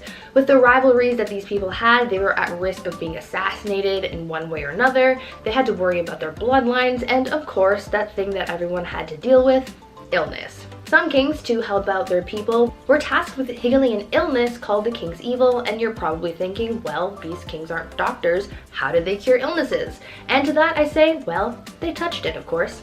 This whole thing started in the 11th century when Edward the Confessor became known for touching a person that was suffering from scrofula, aka the king's evil, and curing them. People thought that this was a miracle, and so for hundreds of years after that, English and French monarchs were tasked with touching the sick to cure them of this illness because monarchs were believed to be an incarnation of the divine. Before we carry on talking about some of the bizarre medical practices from the medieval age, why not take a moment to leave a like on this video if you're enjoying it so far, and while you're at it, consider subscribing to the channel to see more videos like this one. At number 8, tooth worms. If you're one of those people who really hate going to the dentist, just be glad that you didn't have to go to the dentist during the medieval ages, because that was an absolute nightmare and a half. Not only because they had no proper medicine or anesthetics, but because you could also get the worst diagnosis you could ever get, a diagnosis of an infection of tooth worms. They believed that people could be infected with tooth worms that caused a tooth decay, and pits and holes in the tooth were home to a worm that looked like a tiny eel. What's worse than the diagnosis, however, was the removal process. They didn't want to pull out the tooth that was supposedly infected with these tiny worms, so instead they used a more holistic approach. A method that they would use to get rid of the worm would be to take a candle that was made of sheep's fat and various seeds, and they would hold it as close to the tooth as possible so that the worm would run out from heat and fall into a little dish of water that was being held beneath the person's mouth. That sounds like a horrible trip to the dentist, that's for sure. Number 7, Tales from the Crypt Keeper. You didn't think I was gonna talk about mummies and not talk about how they make them, right? Hold on to your spittoons, this is gonna be a rough one. Okay, so we all know that when we pass on, our bodies begin to decay and break down. The Egyptians knew this, so they would have to be one step ahead if they were to have the king pickled in time for the afterlife. Well, first things first, the brains, they gotta go. They would remove the brain with a large spike and sort of mash it up there and well, then they drain the contents from the nose, which that is just disgusting. Stomach, colon, and lungs, well, those won't be needed in the afterlife either, so they gotta go too. But the heart stays though. That's where the soul is. The king was then dried out with mounds of alkaline salt in the world's best beef jerky impression. Afterwards, oils were rubbed into the skin, and eventually a resin was applied to aid in the linen wrap sticking to the body, making for that distinct Tupperware brand airtight seal. The pickled king was wrapped numerous more times just to be safe, and then, if he was OG enough, placed into a sarcophagus, and if you're really cool, you'll get your own room full of gold and treasures, and your pet Whiskers, which is a cat, and be mummified because, well, you need him in the afterlife too. That is one heck of an undertaking process. And to be fair, it kinda worked, because there have been a few mummies recovered from Egypt, and they're in amazing condition, considering the age, of course. Number 6, a little off the top. Okay, without the comment section oversharing here, some people have had circumcisions and some haven't. It's a part of life, okay? That's how it goes. Debatable to some, but it happens. This was a common practice in ancient Egypt, claimed to be for hygiene reasons. However, there's something a little bit different about their process. See, today it happens when you're a baby. A strange man comes in the room, and he cuts what he has to cut. L'chaim, it's done. There it is. That's it. It's over. Egyptians waited a little longer, however, closer to the age of 12 or 13. Can you imagine just chilling in the field one day, and then some strange dude grabs you and slaps you down on the table and makes a withdrawal from you to meat and veg? I talked to the chief today, and he just said that's not it. Don't do that. Number 5, bloodletting. The practice of bloodletting was common all over the world, but it may have gotten its start in ancient Egypt. It's a quite simple procedure, really. Black bile out of whack? Lose some blood. Can't stop coughing and sneezing? Drain some blood. Been possessed by demons and now they curse and haunt you as they run up and down your bloodstream? Drain some blood. The question is, however, was this really helping? The short answer, no. No, it wasn't. Besides feeling lightheaded and going pale, this didn't really achieve much, since the days of old were filled with all kinds of other ailments that would easily end someone's life before the spooky demons running up and down someone's bloodstream ever would. I don't feel good. Oh, we better bleed Grandpa again. I don't know, like what? Number 4, plastic surgery. Hey, there's nothing wrong with a little cosmetic surgery. I for one feel that if it'll make you feel better, go for it. Feel better about yourself. Do it. I don't think there's any shame in that. It's been around for a long time, so long that ancient Egyptians might have come up with the first nose jobs. Obviously not like the ones today, but they were knowledgeable in surgeries. After all, you open the chest cavity of a dozen kings and you jot some stuff down on some papyrus, you learn a thing or two. More interesting than shaving down your own beak, however, was their implementation of the prosthesis limbs. Yes, all the way back then, one mummy was actually found with a fake toe. When tested in the modern day with period-accurate sandals, it proved to work quite well and moved more efficiently than first thought. Again, for the time, this was pretty advanced. Number 3, the Ode of the Nile. Imagine people working all day in the blistering sands of Egypt, where the sun beams down on you like, well, the sun in the desert, lifting massive rocks and carving them to shape. I don't know about you guys, but I would be sweating. And that also means I wouldn't be smelling too fresh, resembling that of a high school locker room. Yuck. Well, the Egyptians knew this was an issue, so they came up with what was probably the first underarm deodorant, using nice herbs and other items that had pleasant aromas, and stuck them where the odor was coming from. In your armpits. I just know that after a long day of hard labor in the sun, I would need more than cinnamon sticks and lavender to tame the odor of my sweaty lumberjack armpits. That's just how it goes. Number 2, the Egyptian Brazilian. The 70s have come and gone, and a popular trend today is to be hairless. Everywhere. Even in places where you didn't think it was possible to grow hair when you were younger. Egyptians took it upon themselves to remove all their hair. Well, at least most of it. Not because the Nile River had nice beaches, but because of lice. Oh, yuck. While not an exact cure for the itchy bugs that plague schools across America, it did seem to help. And if you've ever had lice before, you know how bad that sucks. I had them once. It was the worst. Cut my hair, shape my head.